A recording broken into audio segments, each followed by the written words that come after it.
오늘 예배합시다라는 제목으로 하나님 말씀 증거하겠습니다. 이 시편 22편은 다윗의 시입니다.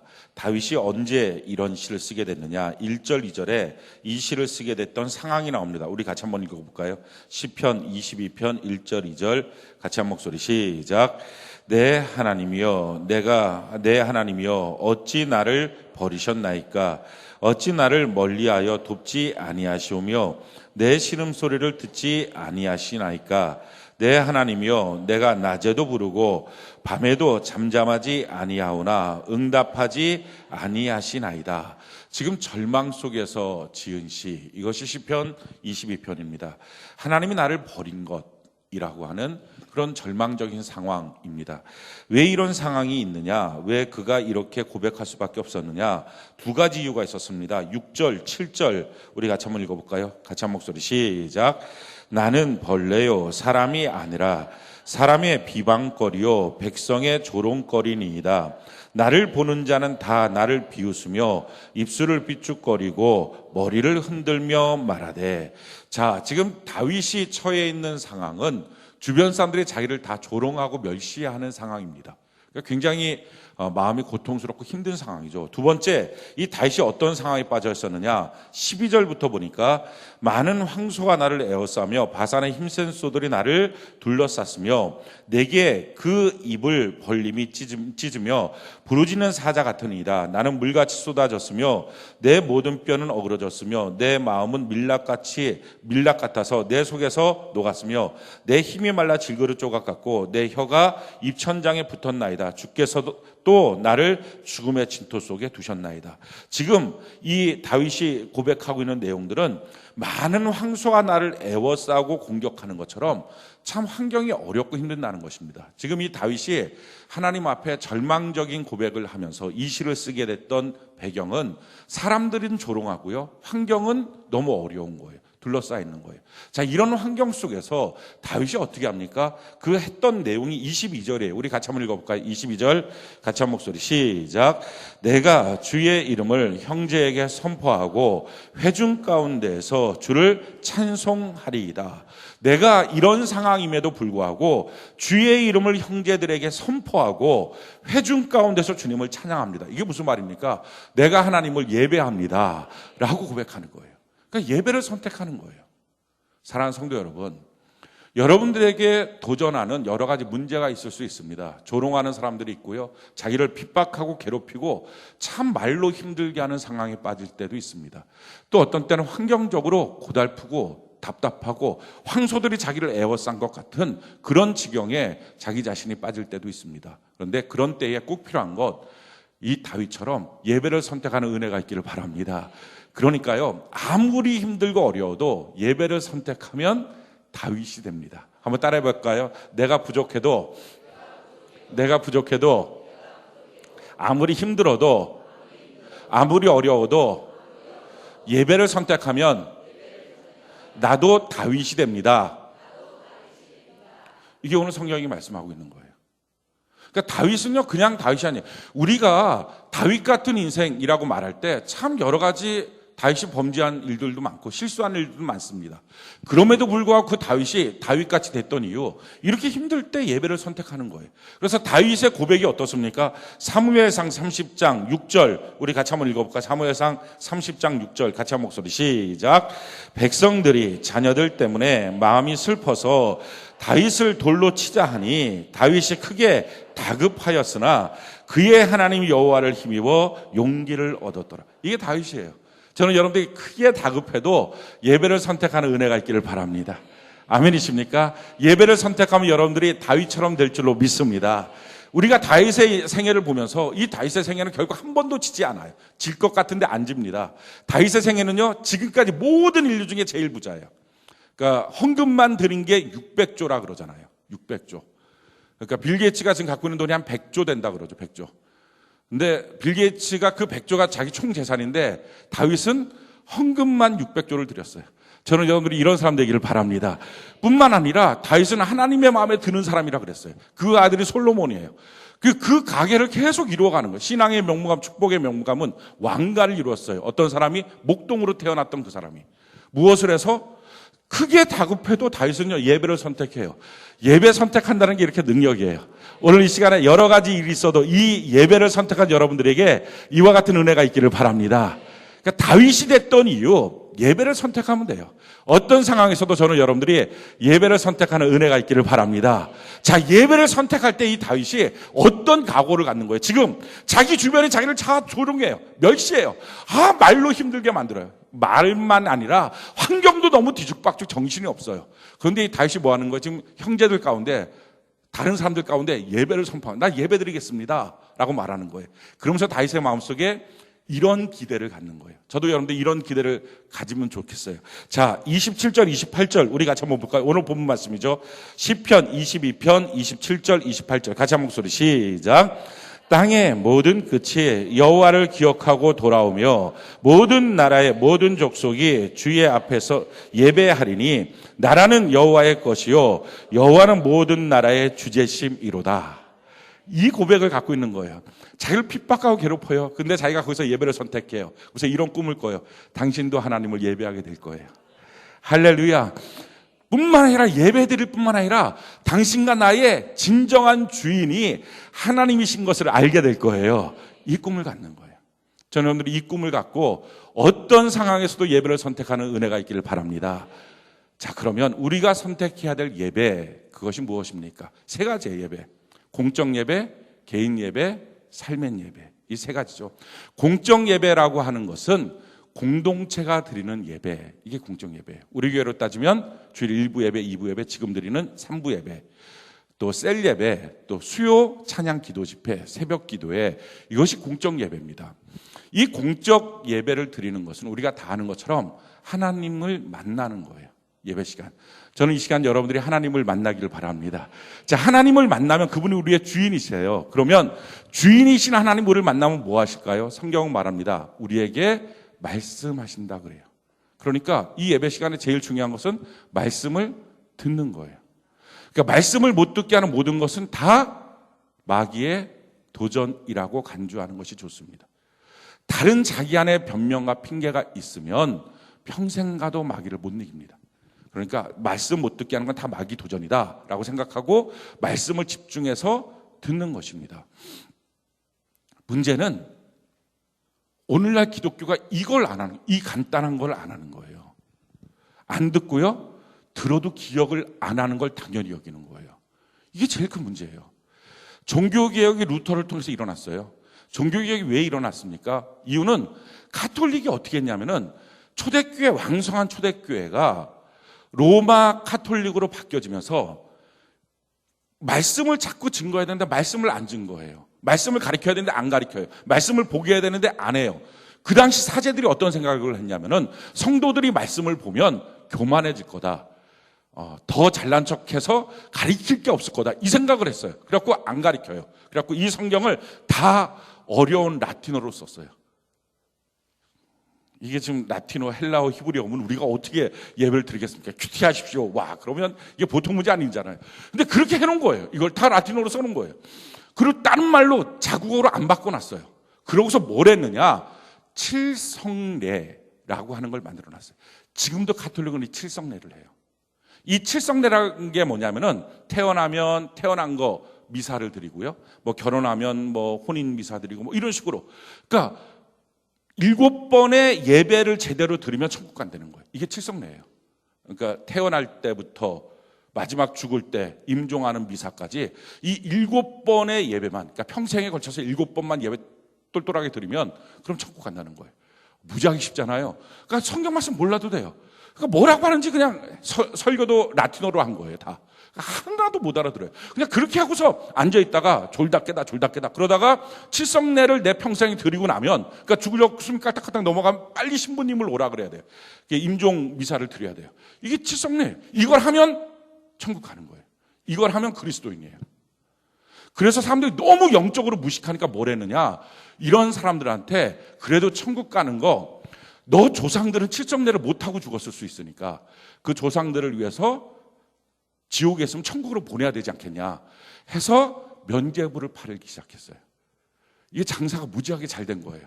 그래갖고 교황청을 짓는데, 그 성당을 짓는데 이 면죄부를 팔아갖고 성당을, 우리도 빚이 있는데 좀 이걸 좀 팔기에는 너무 똘똘해 이제 성도들이.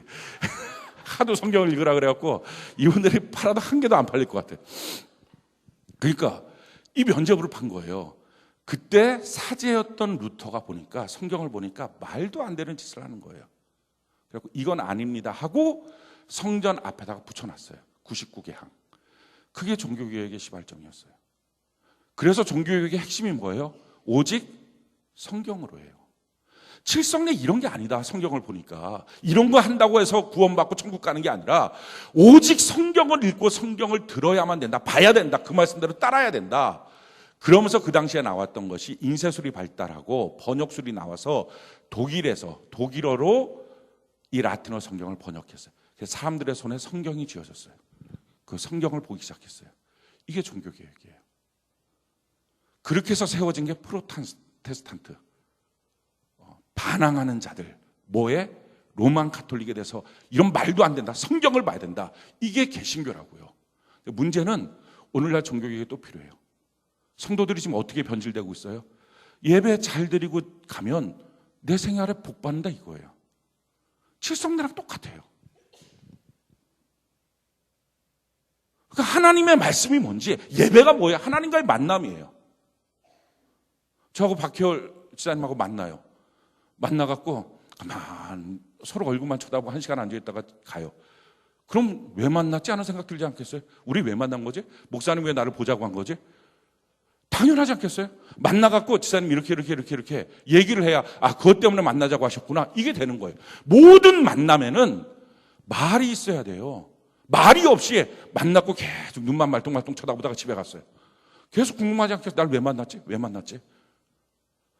예배는 하나님과의 만남이에요. 만남이라면 예수님, 주인이 나에게, 종에게 하는 말을 들어야 오늘 예배를 드렸습니다, 이게 되는데, 가서 말똥말똥 앉아있다. 말똥말똥도 아니야. 졸다깨다.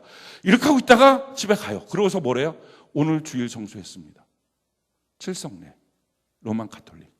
그러니까 교회 안에서 지금 구원 없는 로만 가톨릭의 성도들이 너무 많아요. 여러분들은 어떻습니까?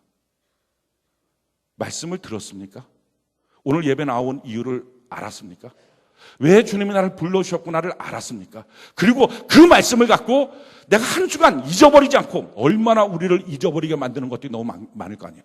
그걸 잊어버리지 않고 그 말씀을 내가 회사 가도, 내가 직장에 가도, 내가 가정 안에서도, 내가 사람들을 만나도 그걸 적용하면서 그 말씀을 적용하면서 살아야지.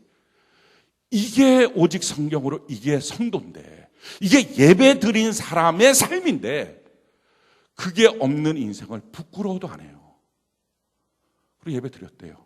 그리고 하나님이 복을 주신대요. 재앙은 떠나갔대요. 오늘날 이렇게 가리키는 목사도 천벌을 받을 거예요. 왜? 성경이 얼마큼 말씀에 대해서 소중하게 여기느냐. 아니, 소중한 것을 지나쳐서 얼마나 중요하게 여기느냐. 성경이 우리에게 이렇게 말합니다. 요한계시록 22장 18절로 19절 우리 같이 한번 읽어봅시다. 시작. 내가 이 두루마리의 예언의 말씀을 듣는 모든 사람에게 증언하노니 만일 누구든지 이것들 외에 더하면 하나님이 이 두루마리에 기록된 재앙들을 그에게 더하실 것이요, 만일 누구든지 이 두루마리의 예언의 말씀에서 제하여 버리면 하나님이 이 두루마리에 기록된 생명나무와 및 거룩한 성에 참여함을 제하여 버리시라. 하나님의 말씀에서 더한 것은 모든 재앙이 더해지고, 하나님의 말씀에서 빼고 살았던 것, 그것은 천국에 들어갈 수 없다라는 말이에요. 근데 말씀을 모르는데, 뭐 제하고 더하고를 떠나서 말씀을 모르는데, 한 주간 살아가야 될 말씀에 대해서 전혀 기억도 안 나는데, 이게 어떻게 천국 갑니까? 가톨릭이랑 똑같아요. 오늘날의 종교개혁이 필요한 거예요. 성경 읽기, 오직 성경으로. 전 여러분들이 제대로 성경을 읽기를 바라요. 하나님의 말씀을 듣기를 바라요. 이게 성도의 삶입니다. 그래서 성도의 삶에 대해서 뭐라고 말하고 있느냐, 우리가 잘 아는 말씀이죠. 시편 1편 1절로 3절 우리 같이 한번 읽어봅시다. 시작.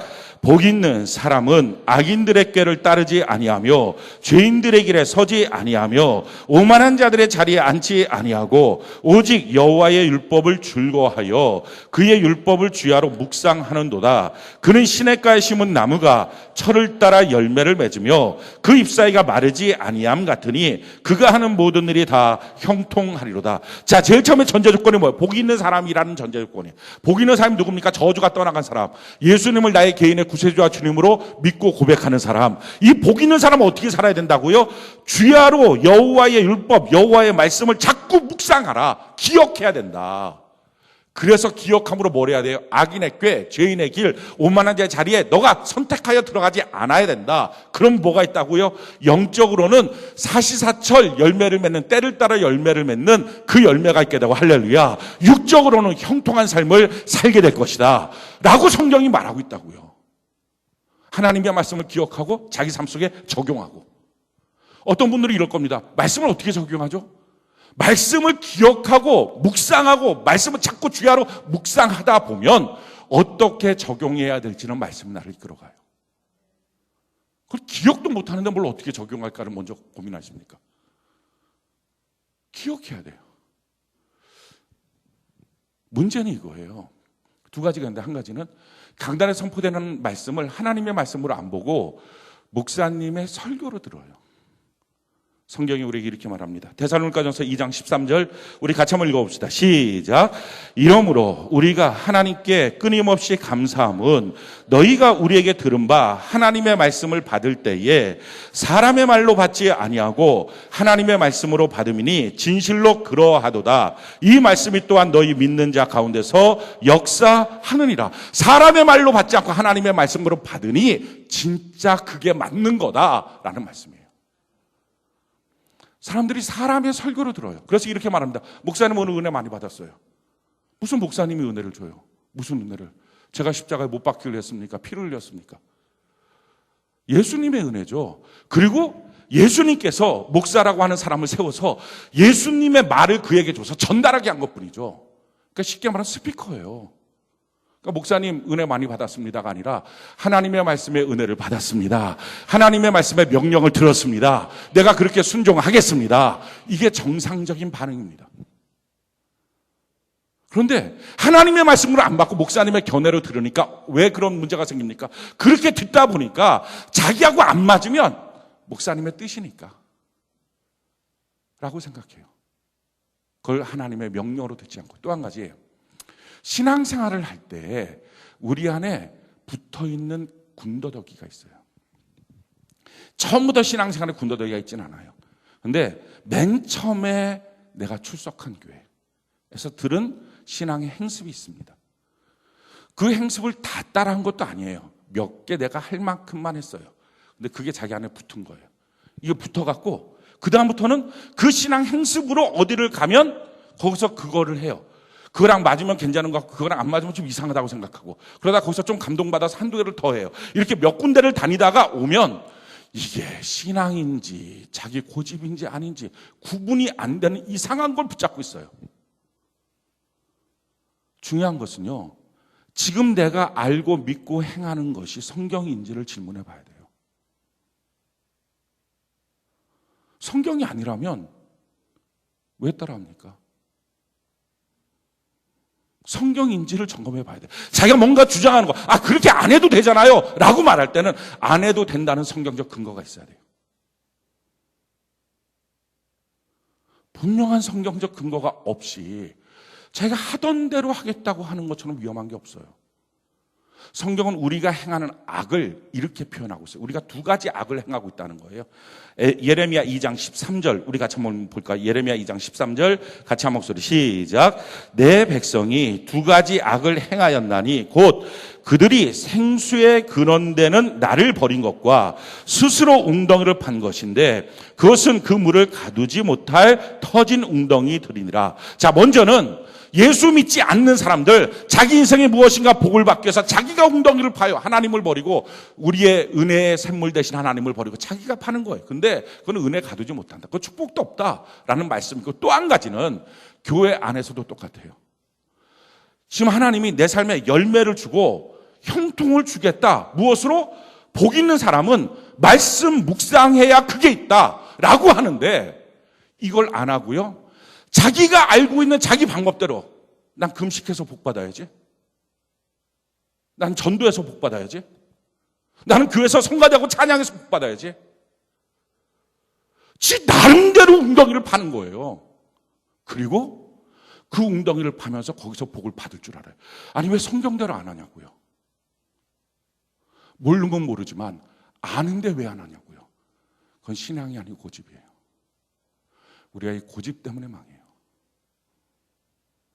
과연 성경대로 하고 있는지. 내가 생각하는 한두 가지만 하면 된다고 생각합니까?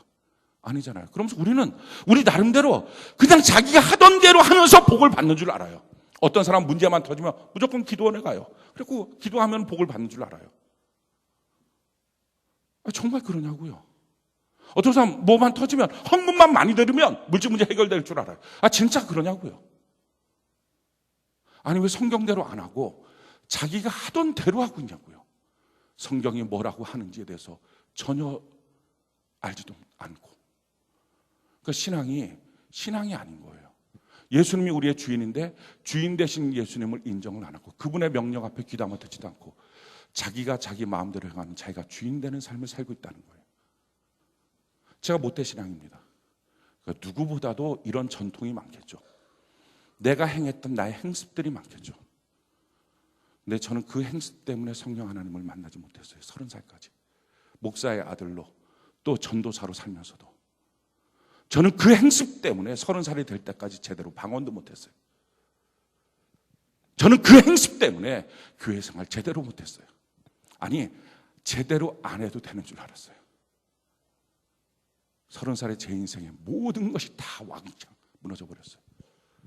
우리 하나님 앞에서 다시 세워졌어요. 그때부터 조심조심 했던 첫 번째가 성경을 읽은 거였어요. 도대체 성경이 뭐라고 말하고 있는지. 이게 우리가 하나님의 말씀이라고 다 알잖아요. 근데 하나님이 뭐라고 하는지를 모르고 살면 그게 어떻게 예수님의 종입니까? 그게 어떻게 예수님의 주되심을 인정합니까? 하나님이 나한테 뭐라고 하는지에 대해서 궁금하지도 않으면 그게 어떻게 종된 삶입니까? 그러니까 여러분들이 갖고 있는 신앙적 간습대로 하지 마십시오.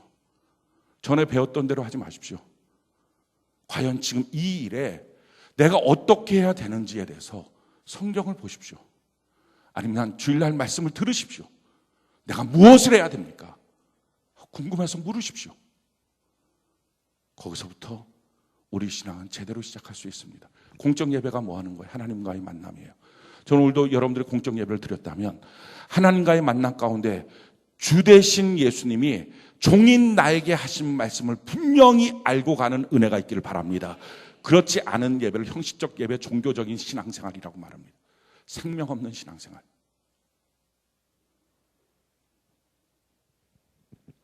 분명히 묵상하고 기억해야 돼요. 은혜가 떨어지는 이유는요, 형식적인 종교생활이기 때문에 그래요. 거기서부터 벗어나야 돼요. 그래야지 하나님 안에 더 깊이 들어갈 수 있어요. 그래서 거기서부터 조금씩 순종하고 다니기 시작할 때부터 하나님의 역사를 볼 수 있습니다. 주일날 그렇게 말씀을 들었어요. 그 다음에 어떻게 합니까? 성경 그대로 내 삶에 열매와 형통이 있기 위해서는 말씀을 묵상해야죠.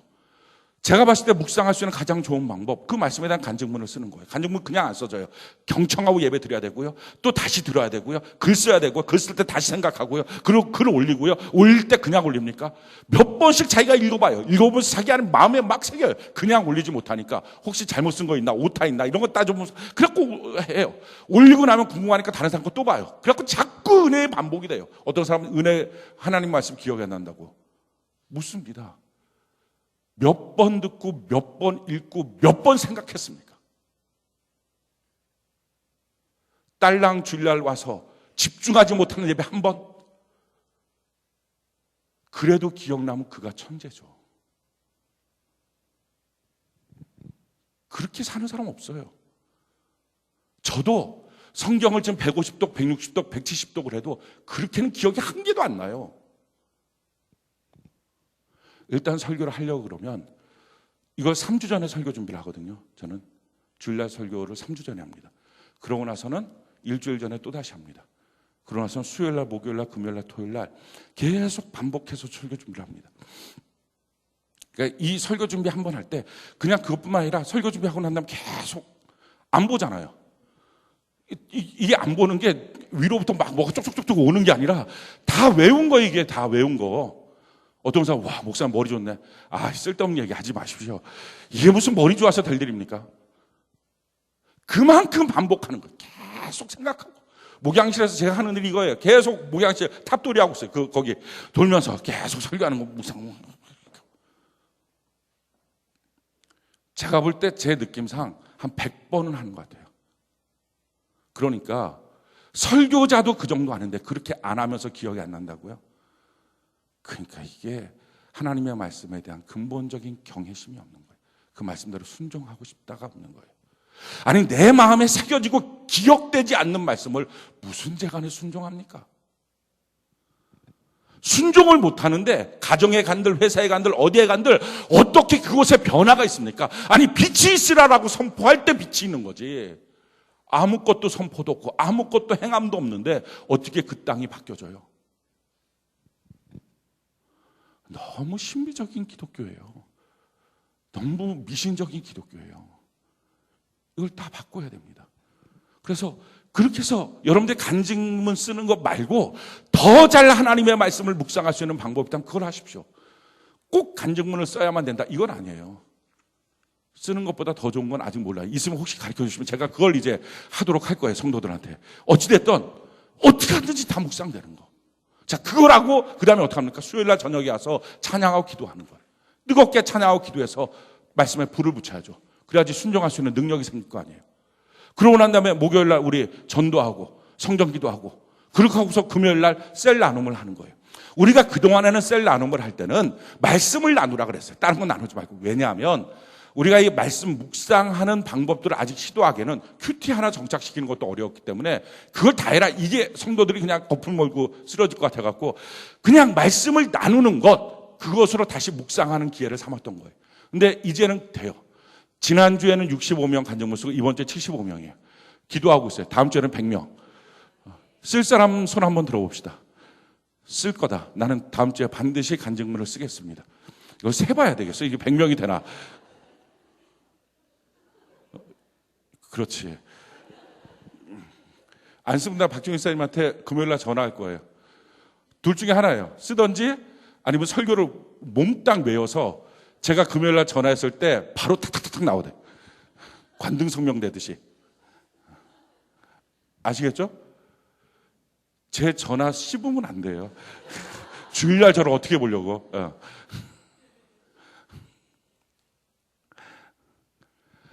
그리고 그 말씀의 은혜를 나누는 거예요. 다른 말로 말하면 그 말씀을 묵상하고 살았던 삶이 있잖아요. 그래서 내게 나타났던 삶의 내용들을 나누는 거예요. 그래서 격려해 주는 거예요. 이 삶을 나눌 때 그냥 삶만 나누지 마십시오. 말씀은 하나도 기억이 안 나고요. 이번 주에 살았던 건 이거, 그런 얘기는 입도 뻥끗도 하지 마십시오.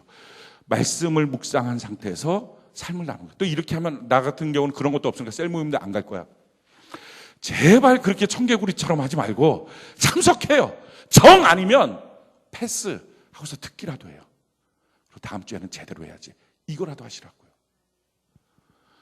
그래서 맨날 실패한 것만 말하지 말고, 뭔 일주일을 사는데 실패가 99.9%고 성공인 1%도 안 됩니까? 그러니까 자기가 아주 작은 거라도 적용하고 성공했던 거, 이거라도 같이 나누는 거예요. 그렇게 서로 사랑하고 격려해주는 예배 드리는 것, 이게 공적 예배입니다. 그래서 우리가 주일날 예배를 드리는 것, 이 예배가 맞춰지면 예배가 맞춰진 게 아니라 끝난 게 아니라 우리의 삶의 예배가 시작하는 것입니다. 근데 이 삶의 예배를 드리기 전에 우리가 해야 될 또 하나의 예배가 있어요. 그게 개인 예배예요. 이 개인 예배를 우리는 큐티라고 합니다. 매일 성경 통독 큐티. 성경이 이렇게 말하죠. 사도행전 17장 11절 우리 같이 한번 읽어볼까요? 사도행전 17장 11절 같이 한 목소리 시작. 베레아에 있는 사람들은 데살로니가에 있는 사람들보다 더 너그러워서 간절한 마음으로 말씀을 받고 이것이 그러한가 하여 날마다 성경을 상고함. 자, 신앙생활의 본을 어떻게 봅니까? 간절한 마음으로 하나님의 말씀을 들어 경청했어요. 그 다음에 어떻게 합니까? 날마다 정말 성경이 어떻게 쓰여져 있는지를 또 읽기 시작했어요. 그러니까 주일날 말씀이 우리의 신앙의 터전이라면 큐티 말씀은 나의 신앙의 집이에요. 택지 개발을 하잖아요. 운정 삼지구 집 있던 거 쫙 밀어갖고 이제 택지 개발을 해요. 이게 주일 말씀이에요. 자, 이 택지 개발한 곳에 각자의 집을 짓는 거예요. 예쁜 집을. 이게 큐티예요. 저는 여러분들이 각자의 예쁜 집을 짓기를 바랍니다. 각 사람의 상황이 다르잖아요. 그러니까 주일 예배를 갖고 그 예배만 갖고서는 내 삶에 세심하게 적용이 안 돼요. 그러니까 아침마다 큐티를 통해서 더 세심하게. 그리고 삶의 현장에 가서는 혹시라도 더 적용하기 힘든 문제에 대해서는 하나님 어떻게 하면 좋을까요? 지혜를 구하고 기도하고 의지하고 의뢰하고 이렇게 해서 하나님의 말씀을 하나씩 하나씩 적용해 가는 것입니다. 자, 그러면서 우리의 무엇을 돼야 돼요? 삶의 예배가 돼야 돼요. 이 삶의 예배를 성경은 이렇게 말하죠. 로마서 12장 1절 2절 우리 같이 한번 읽어볼까요? 시작.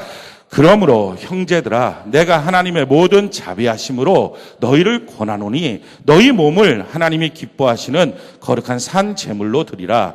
이는 너희가 드릴 영적 예배니라. 너희는 이 세대를 본받지 말고 오직 마음을 새롭게 함으로 변화를 받아 하나님의 선하시고 기뻐하시고 온전하신 뜻이 무엇인지 분별하도록 하라. 자, 그러니까요 우리 삶의 예배의 꽃이 어디냐? 그게 삶이에요. 주일날 성전이 아니고요. 아침에 큐티하는 시간이 아니고요. 진짜 내 인생 가운데 예수님의 주인 되심이 왕성하게 선포되는 현장. 그것은요 어쩌면 직장일 수 있어요. 어쩌면 아이를 교육하고 있는 순간일 수 있어요. 어쩌면 부부관계 속에 있을 수 있어요. 어쩌면 사업하면서 누군가를 만나고 있는 순간일 수 있어요. 그때가 정말 예수님의 주인이십니다. 이것을 선포하는 순간이에요. 거기서 잘해야 삶이 바뀌어지지. 예배 시간 잘 드리자. 그런 성도들이 있어요. 너무 잘 드리려고 이렇게 쓰니까 어깨가 딱 굳어지잖아요. 이렇게 잘 드리려고. 이게 너무 잘 드리려고 어깨에 힘을 이렇게 하고 입신 상태에 빠지는 경우들이 있어요. 진짜 중요한 예배, 삶의 현장이에요. 내가 주일날 너무 예배를 잘 드렸어요. 은혜롭고 눈물 뻥뻥 흘렸어요. 큐티할 때도 너무 은혜로워요. 근데 자기 아들을 만나자마자 이놈 새끼가 그냥 막 자기 것이 다 올라왔어요. 그럼 그 전에 드렸던 예배는 뭐냐는 거예요 도대체. 그걸 뭐라 그래요? 감정적 예배라고 말해요. 말씀이 레마되지 않은 예배. 그걸 다른 말로 뭐라고 말합니까? 실패한 예배. 그래서 오늘날에 수많은 예배자들이 어떻게 예배를 드려요? 흥분으로 드려요. 막 찬양하고 흥분하고 막 눈물 흘리고 막 소리 지르고 흥분하고 펑펑펑 울어요. 울고 난 다음에 주차 문제로 나가자마자 싸워요. 뭐 한 거예요 도대체? 큐티할 때 막 무릎을 치면서 이야 이런 말씀이 있었구나. 기가 막힌 말씀이랑 동그라미 빵빵 쳐요. 그리고 아침밥 갖고서 투정 부리고 밥 좀 잘하라 그러고 아내한테 쫑꼬 먹이고 뭐 하는 거예요 지금? 그게 무슨 예배예요? 진짜 예배는요 삶 속에 있다고요. 삶 속에. 근데 이 삶의 예배를 제대로 드리기 위해서 필요한 게 뭐예요? 주일 예배. 하나님이 지금 뭐라고 말하는지 이번 주에 내가 삶을 살아야 되는데 그 삶에서 뭐라고 말하는지 듣고 싶은 거예요. 그리고 하나님을 만나는 거예요. 만나서 듣는 거예요. 듣고 그것을 날마다 큐티를 통해서 집을 지어가면서 적용하는 거예요. 조금씩 바뀌어지는 거예요. 그래서 악인의 께 빠지지 않는 거예요. 죄인의 길에 서지 않는 거예요. 오만한 자 자리에 앉지 않는 거예요. 우리 나름대로 그런 신앙이 있습니다. 어떤 사람도 술자리에 가지 않는 것, 또 어떤 사람은 악인의 께 누가 이렇게 유혹하는 소리 안 듣는 것, 뭐 이거 나름대로 자기의 바운더리가 있어요. 그런데 이것 말고 사실은 너무 많은 순간에 이곳에 빠지고 걸어갔기 때문에 지금 내 삶의 모습이 이런 거예요. 이것들을 바꿔야 앞으로의 내 삶은 변화받아요. 세심하게 점검하는 것. 우리는 하나님의 말씀을 빛이라고 말하고 길이라고 말해요. 다른 말로 하면 약도라 그래요. 근데 묻습니다. 지금 여러분들이 갖고 있는 약도는 듬성듬성 쓰여져 있는 것 아닙니까 혹시? 대충 찾아와. 어떻게 찾아가 대충? 이렇게 하고 저렇게 하고 뭐 좌회전하고 우회전하고 뭐 이렇게 몇백 미터 가다가 뭐가 있으면 뭐 이렇게 돌아서고 이렇게 약도를 그려줘야 가지. 대충 찾아와. 오늘날 설교가요. 대충 하는 설교의 사람들이 대충 은혜를 받아요. 예를 들어서 주의 말씀을 주야로 묵상하면 형통하는 복이 있습니다. 그럼 성도들이 뭐 아멘. 그럼 설교 끝. 근데 거기에 묵상은요. 이렇게 하나님의 말씀을 듣고 이렇게 선포하고 말하고 계속 기억하는 거예요. 기억할 수 있는 제일 좋은 방법, 제가 지금까지 터득한 방법은 간증문이었어요. 간증문 한번 꼭 써시기 바래요. 그러면 부담. 이게 대충 설교를 하면 구체적인 방법이 없으면 알아서 대충 신앙생활 하세요. 묵상. 예수를 사세요. 그렇게만 해놓으면 다음에 내요. 근데 정말 삶의 현장에서 그게 뭐냐라고 물어볼 때 적용이 안 되잖아요. 예수로 사는 삶이 수백 가지, 수천 가지, 수만 가지 아닙니까? 왜? 내가 만나는 삶의 현장이 수백 가지, 수천 가지, 수만 가지니까. 거기서 나는 도대체 예수님이 나에게 주신 명령을 뭘 받았냐는 거예요. 이거를 세심하게 받지 못하면 어떻게 삽니까? 뭉뚱그려서. 그러니 예배 시간에 성령의 감동 없는 예배, 더 이상 드리면 무슨 능력이 있겠냐는 거예요.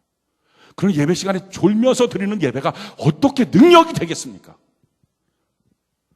그런데도 불구하고 예배 시간에 나와서 앉아만 있으면 된다고 생각하고 이렇게 가르치니 이게 종교개혁 다시 일어나야 되지 않겠냐는 거예요.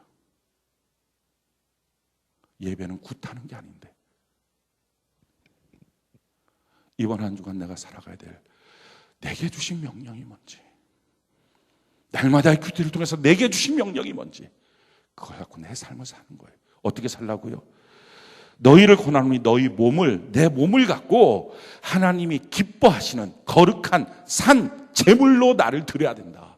이것이 우리가 드릴 영적 예배니라. 할렐루야. 그러면서 이렇게 말하죠. 너희는 이 세대를 본받지 말고, 다른 사람이 살고 있는 방식대로 말하지 말고, 그러니까 이방인들, 안 믿는 사람들, 말씀 없는 사람들, 이런 사람들이 대충 말하고 있는 인생의 방법대로 코치받지 말고, 뭐라고요? 오직 마음을 새롭게 해서 확 바꿔서 변화를 받아 하나님의 선하시고 기뻐하시고 온전하신 뜻이 무엇인지 분별하도록 하라. 할렐루야. 매 순간 분별해야 되지 않겠습니까? 그래서 말하는 것도 조심하고, 보는 것도 조심하고, 행동하는 것도 조심하고, 선택할 때도 조심하고, 그렇게 살아갈 때, 주님의 뜻이 이루어지기 원해서 살아갈 때, 비록 우리가 완벽하게 하지 못해도 조금씩 그렇게 살아갈 때 왜 우리의 삶에 주의 영광과 축복과 능력이 나타나지 않겠냐는 거예요. 당연히 나타나죠. 그래서 저는 여러분들의 매 삶에 지금 예배가 맞춰지면 이제부터 우리의 삶의 예배가 시작하고 개인 예배가 시작하는데, 이 날마다의 삶, 월, 화, 수, 목, 금, 토가 그 모든 삶의 현장이 예수님의 주되심을 선포하는 현장이 되길 바랍니다. 그 어떤 순간에도 정말 자기가 다급해도, 자기가 정말 코너에 몰렸어도 주님, 내가 여기서 하나님을 예배하겠습니다. 내가 여기서 예수님의 주되심을 선포하겠습니다. 여기서 내가 하나님의 말씀을 기억하고 기억한 그 말씀을 선포하고 적용하겠습니다. 결국은 내 주변에는 모든 사람들이 하나님께로 돌아올 것을 믿습니다. 모든 것의 주인 되심이 하나님이신 것을 믿습니다 하는 삶의 현장이 있을 때 우리의 인생이 바뀌어지지 않겠냐는 거예요. 우리 이번 한 주간 똑같이 가정생활 하지 맙시다. 똑같이 직장에 가고 똑같이 사람을 만나고 우리 그렇게 하지 맙시다. 하나라도 변화된 명령을 받고 우리 행하는 은혜가 있기를 바랍니다. 기독교는 그래서 어떤 느낌이 아니에요. 오늘 느낌이 좋더라, 그런 게 아니에요. 은혜는 느낌이 아니에요. 너무나 명확하고 정확한 거예요. 내가 해야 될 도리가 나오는 거예요. 그런 점에서 우리의 삶의 현장에서 예배를 드릴 때 예배자의 태도가 있어요. 우리가 이 공적 예배를 드릴 때는 신령과 진정으로 드리는 것처럼 우리 삶의 예배 현장은 어떤 태도로 예배를 드릴까? 매 순간 적용해야 될 말씀은 다 다르겠지만 삶의 현장에서 우리가 해야 될 예배자의 태도가 있어요. 그 태도를 성경은 이렇게 말해요. 데살로니가전서 5장 16절로 18절 우리 같이 한번 읽어볼까요? 시작. 항상 기뻐하라. 쉬지 말고 기도하라. 범사에 감사하라. 이것이 그리스도 예수 안에서 너희를 향하신 하나님의 뜻이니라. 기뻐하는 거 항상, 이게 예배자의 삶의 모습이에요. 우리 이번 한 주간에 우리의 적용해야 될 말씀은 너무 많을 거예요. 어떤 현장에 가서 적용해야 될 것들이 너무 많을 거예요. 근데 이 모든 적용에 있어서 기본적인 베이스는 항상 기뻐하기를 바라요. 아멘. 자, 옆분들에게 얼굴을 한번 확인을 해보는 거예요. 내 얼굴 정도면 삶의 예배 성공하겠니? 이렇게 한번 물어보세요.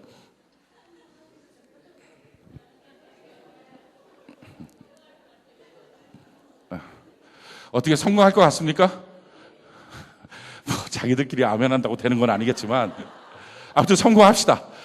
항상 기뻐하기를 바랍니다. 자, 이 항상 기뻐하기 위해서 필요한 게 뭡니까? 우리를 슬프게 만드는 시도들이 너무 많아요. 이 많은 시도들 속에서 항상 기쁨을 회복할 수 있는 내 기쁨의 셈이 있어야 돼요.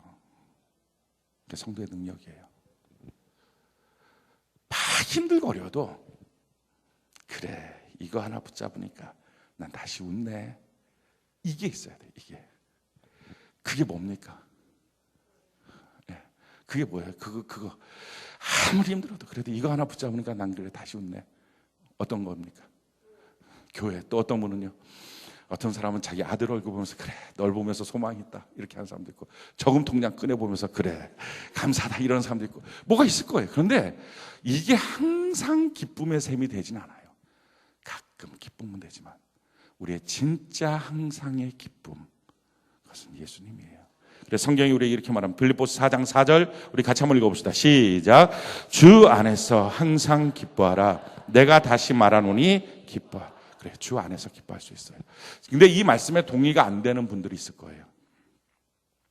주님 안에서 별로 안 기뻐지는데요, 이런 분들 있을 수 있어요. 왜냐하면 이 사람들은 입맛이 버린 성도예요. 이게 무슨 말이냐면은 쥐를 잡아놓고요, 훈련한 게 아니라 집을 잡아놓고 이렇게 이렇게 관찰을 한 거예요. 물을 갖다 놨어요. 그러니까 쥐가 쪼르륵 나와서 물을 먹고 들어와요. 이렇게 물을 계속 먹고 들어온 거예요. 그러다가 물하고 술을 놨어요. 쪼르륵 가서, 그러니까 술한테 이렇게 하고 냄새가, 이거 먹으면 큰일 나겠다. 그리고 물을 또 먹고 들어왔어요. 계속 이걸 했어요. 그러다가 어느 날 물을 치웠어요. 술만 놔뒀어요. 쪼르륵 쥐가 나갔어요. 먹으려니까 술이에요.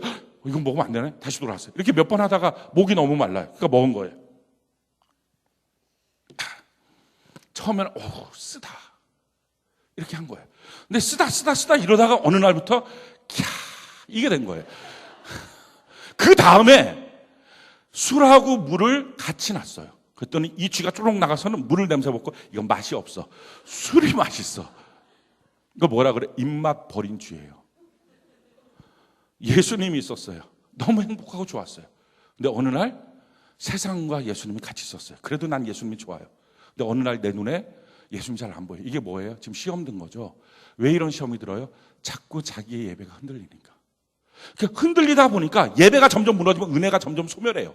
그러니까 뭐 여러 가지 이유가 있죠. 직장의 이유, 뭐 질병의 이유. 그러니까 자기가 몸이 병이 나갖고 뭐 주일 성수를 못했다거나 직장 문제, 아무튼 뭐 이런 여러 가지 이유로 자꾸 예수의 맛을 봐야 되는데 이걸 못 본 거예요. 그러다가 세상에 가서는 맛을 본 거예요. 그러니까 처음엔 세상이 무서워. 세상 사람들하고 같이 대화하면 이 사람들 참 독해, 나빠. 막 이러다가 어느 날 이 맛으로 사는 거지. 그리고 교회를 온 거예요. 교회를 왔더니 졸리기만 해요. 뭔 이상한 얘기만 하는 거예요. 말씀을 간증, 아이고 예배만 드리는 것도 황송해야지 무슨 간증문은 되지도 않는 얘기하지 말아요. 이러면서 있는 거예요. 이거 뭐라 그래? 입맛 버린 성도. 이 입맛 돌아와야 돼요. 입맛 돌아오지 않으면 세상에 취해서 삽니다. 그건 정상적인 게 아니에요. 성경이 말한 방법 그대로 예수가 우리의 기쁨의 셈이 되기를 바랍니다. 우리 예수는 우리에게 참으로 기쁨을 줄 수 있어요. 성경이 우리에게 이렇게 말해요. 시편 16편 11절에 보니까 주께 생명의 길을 내게 보이시니 주의 앞에는 충만한 기쁨이 있고 주의 오른쪽에는 영원한 즐거움이 있나이다. 우리가 예수 안에서 충만한 기쁨을 누리는 은혜가 있기를 바랍니다. 자, 그러면 입맛 버린 성도들이 어떻게 다시 입맛을 회복할까? 혹시 입맛이 버리거나 요즘에 양쪽을 자꾸 먹고 있는 사람들이 있으면 귀를 쫑긋해서 들으시기 바라요. 세상에 나가도 별 탈 없이 살 것 같은데 이런 사람들이 있으면 귀를 쫑긋해서 듣기 바라요. 두 가지가 있어요. 항상 기뻐야 됩니다. 그러기 위해서는 뭐가 필요해요? 쉬지 말고 기도해야 돼요. 이게 첫 번째. 기도는 능력이 있어요. 어떤 능력? 요한복음 16장 24절 우리 같이 한번 읽어볼까요? 시작. 지금까지는 요한복음 16장 24절 같이 한 목소리 시작. 지금까지는 너희가 내 이름으로 아무것도 구하지 아니하였으나 구하라 그리하면 받으리니 너희 기쁨이 충만한. 기도의 능력. 기도하면 기쁨이 충만해져요. 근데 어떤 기도가 이런 능력이 있느냐? 어떤 기도라고요? 쉬지 말고 기도하는 기도예요. 이 쉬지 말고 기도라고 하는 게 이겁니다. 그럼 24시간 계속 이것도 포함될 수도 있겠죠. 근데 여기서 말하는 쉬지 말고 기도라는 것은 내가 하나님과 기도하는 그 시간들을 힘들고 어렵고 일 있고 귀찮고 졸리다고 하루 빼먹고 이틀 빼먹고 하지 말라는 거예요. 성경에 그런 인물이 있어요. 쉬지 않고 기도했던 인물. 우리가 잘 아는 다니엘이에요. 다니엘 6장 10절 우리 같이 한번 읽어봅시다. 시작. 다니엘이 이 조서에 왕의 도장이 찍힌 것을 알고도 자기 집에 돌아가서는 윗방에 올라가 예루살렘으로 향한 창문을 열고 전에 하던 대로 하루 3번씩 무릎을 꿇고 기도하며 그의 하나님께 감사하였다. 자, 전에 했던 방법 그대로 그날도 기도했어요. 저는 여러분들 그날도 기도하시길 바라요. 그래서 날마다 기도하는 그것을 빼먹지 말아요. 뭐가 일이 있다고 바쁘고 힘들다고 하지 말아요. 그냥 꼭꼭 기도하세요. 이게 쉬지 않고 기도하는 거예요. 그 기도 시간을 빼버리지 않고 기도하는 거예요. 이 기도는요 능력이 있어요. 사자굴에 들어가도 건짐을 받아요. 어떤 어려움이 있어도 하나님이 높여주세요. 그래서 뭐가 돼요? 기쁨이 충만해요. 그래서 어떤 어려움이 있을 때 긴급하게 다급하게 기도하는 것도 능력이 있지만 진짜 능력은 날마다 기도 시간을 정해놓고 하는 이 기도, 쉬지 않고 하는 기도, 이 기도예요. 그러면 기쁨이 있어요. 사랑하는 성도 여러분, 지금 여러분들이 예수의 맛에 좀 세상 맛이 들어와서 입맛을 버렸습니까? 예수 믿는 맛을 잘 모릅니까? 그러면 정하세요. 기도 시간을. 그래서 이 시간만큼 내가 기도하겠다. 그게 5분도 좋아요. 너무 길어요? 3분도 좋아요. 3분이라도 해봐요. 꼬박꼬박 그 시간에는 만사를 제쳐놓고. 그래서 쉬지 말고 기도해요. 저에게 있어서 이게 쉬지 말고 기도하는 타임이 있어요. 아침에 딱 일어나자마자 큐티하는 시간. 그 큐티하는 시간 아무한테도 방해를 안 받거든요. 날마다 하는 큐티니까. 그 큐티 전에 하나님 앞에 꼭 기도해요. 쉬지 않고. 하루도 빠지지 않고. 기도하고 큐티하고 말씀 적용을 해서 다시 한번 또 기도하고. 그러니까 여러분들 나름대로 쉬지 않고 기도하는 시간을 정해놓으셔야 돼요. 이게 쉬지 않고 기도하는 거예요. 이러면 응답이 있어요. 또 한 가지 우리가 기쁨이 충만해지는 비결, 세상 때문에 입맛을 버린 사람들 입맛 회복하는 비결 뭐 해야 돼요? 범사에 감사하는 거예요. 성경이 말해요. 쉬지 말고 기도하라. 범사에 감사하라. 이것이 그리스도 예수 안에서 너희를 향한 하나님의 뜻입니다. 감사하는 것입니다. 누군가에게 이렇게 배려를 해줘요. 그러면 원하진 않아도 무슨 말을 들으면 기분이 좋아요? 감사해요. 이 말 들으면 기분 좋아요. 뭔가를 배려를 해줬는데 대문대문 그냥 그렇게 하고 가는 거예요. 그럼 무슨 마음이 들어요? 다시는 안 해줘야지. 이 생각이 딱 들어요. 근데 이게 우리만 그러겠냐고요? 주님도 마찬가지예요. 뭔가를 주셨어요. 그런데 주님 너무나 감사해요. 너무 고마워요. 그럼 주님이 무슨 생각을 할까요? 얘 봐라, 얘 뭘 줄까? 이제 가만있어 봐. 뭘 줘야 될까? 그런데 뭘 줬어요. 대문대문하게 뭐. 그거 갖고서 막 놀다가 또 예배도 빠져. 그럼 주님이 무슨 결심을 해요? 다시는 안 준다, 이놈. 감사는요, 더 큰 감사를 낳는 능력이 있어요. 아멘이십니까? 감사의 정반대말이 뭐예요? 당연함이에요. 당연함. 결혼했어요. 아침에 이 예쁜 눈에 넣어도 아프지 않는 이 사랑하는 아내가 그냥 못하는 거라도 만들어서 막 된장찌개를 뽀글뽀글 끓여갖고 아침에 딱 나서 막 아침에 늦잠 많은 사람이 일찍 일어나서 우리 집 얘기 아니에요. 그러니까 이걸 하고 해놨어요. 그러면 이 총각으로 살다가 뽀글뽀글 갖고 막 일어나세요. 네. 된장찌개 냄새 쏙쏙 나. 나가니까 막 된장찌개. 웬 된장찌개. 이거 먹고 출근하세요.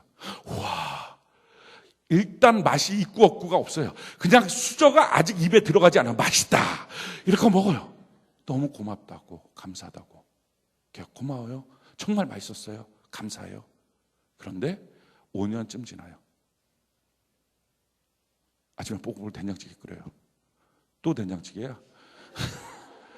신고해 빨리. 이렇게 했던 사람들, 남편들. 또 된장찌개야 이렇게. 너 맨날 끓이는 게 된장찌개니? 근데 한 10년쯤 지났어요. 말 안 해도 알죠? 10년 정도 사신 분들. 지금 이게 뭐가 된 거예요? 그 감사한 일이 당연한 일이 됐어요. 감사의 반대말은 당연한 거예요. 사랑하는 성도 여러분, 지금 여러분들의 삶 속에 당연하다고 생각되는 것은요, 뺏기면 억울해요. 만약에 지금 있는 여러분들의 무엇인가가 없어지면 억울할 것 같으면 그게 감사가 상실된 거예요. 그래서 하나님이 가르쳐 주는 거예요. 너의 감사가 상실돼서 내가 너 걸 뺏을 거야. 그래서 그때 가서 너가 깨달아 봐야 돼. 내가 그게 당연한 일이 되고 말았구나. 성경이 이렇게 말하죠. 요한계시록 2장 4절로 5절 우리 같이 한번 읽어볼까요? 시작. 그러나 너를 책망할 것이 있나니 너의 처음 사랑을 버렸느니라. 그러므로 어디서 떨어졌는지 생각하고 회개하여 처음 행위를 가지라. 만일 그리하지 아니하고 회개하지 아니하면 내가 내게 가서 내 촛대를 그 자리에서 옮기리라. 처음 사랑이 뭐예요? 그냥 감사. 김치찌개, 된장찌개 막 보글보글. 무슨 맛이 있겠어요, 그게. 사먹는 게 100배나 맛있지. 그렇지만 그냥 그렇게 하는 모습이에요. 그 남자들의 로망이 있지 않습니까? 예쁜 에이프롱 이렇게 앞치마를 하고 서 있는 아내의 모습. 그냥 일단 그걸로 당신은 최고입니다. 이게 나오는 거야, 이게. 근데 문제는 10년 정도 지나고 나면 머리 삐져갖고 앞치마 하고 있으면 앞치마 좀 빨아라. 그게 아침에 고춧가루 다 묻어. 그게 뭐. 이게 당연해진 것. 처음 행위가 어디서 떨어졌는지 처음 행위 다시 가져라. 그렇지 않으면 촛대를 옮기리라. 그래서 하나님이 가져갈 때 억울합니까? 그건 억울한 게 아니라 회개해야 돼요. 회개. 주여, 내 안에 감사가 없어졌습니다. 우리 안에 감사가 회복되면 기쁨이 넘쳐요. 오늘부터라도 저는 여러분들이 감사하기를 바라요. 의도적으로 감사하기를 바라요. 자꾸 감사하다 보면 범사에 감사하다 보면 우리 안에 기쁨이 회복돼요. 그게 삶의 예배자의 기본적인 태도예요. 저는 이번 한 주간 여러분들이 이 기쁨으로 살아가는 은혜가 있기를 바랍니다. 기쁜 일 있어야 기뻐지지. 그건 세상적인 사람이고요. 우리는 주 안에서 기뻐할 수 있어요. 입맛 버린 성도들 다시 입맛 되찾고 주님 안에 쉬지 않고 기도하는 시간을 정하고 이제 범사에 감사함을 통해서 기쁨을 회복하는 은혜가 있기를 예수님 이름으로 축원합니다.